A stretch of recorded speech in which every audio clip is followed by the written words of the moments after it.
eyes were on US Vice President Kamala Harris as she took the stage to deliver the most significant speech of her career on the concluding day of the Democratic National Convention in Chicago.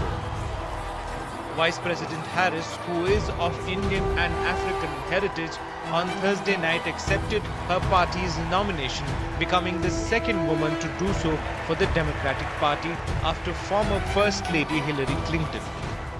And I want you to know, I promise to be a president for all Americans.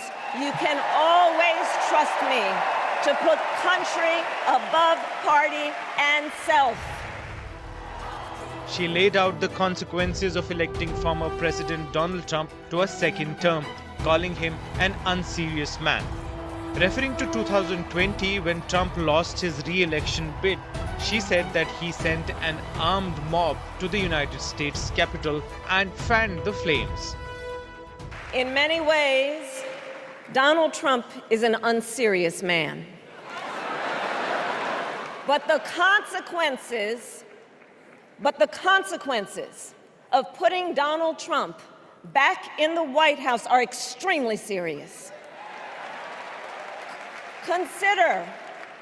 Consider not only the chaos and calamity when he was in office, but also the gravity of what has happened since he lost the last election. The Vice President promised to work for the middle class in bringing together workers, small businesses, and American companies if voted to power. Harris said she will create an opportunity economy where everyone has a chance to succeed. Harris pledged to proudly sign reproductive freedom and abortion right into law. The Democratic Party candidate promised to ensure that America would rule the world in space and artificial intelligence. Harris also spoke about standing strong with Ukraine and NATO allies and getting a ceasefire and hostage deal done to end the war in Gaza. Well, we trust women. We trust women. And when Congress passes a bill to restore reproductive freedom, as President of the United States, I will proudly sign it into law.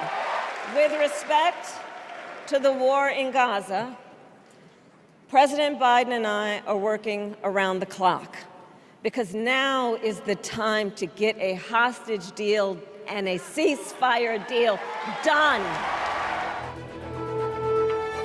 Harris remembered her mother Shyamala Gopalan and said that she misses her every day, especially when she is on the verge of breaking the highest glass ceiling of the United States. She said the November 5 election is the most important in America's history.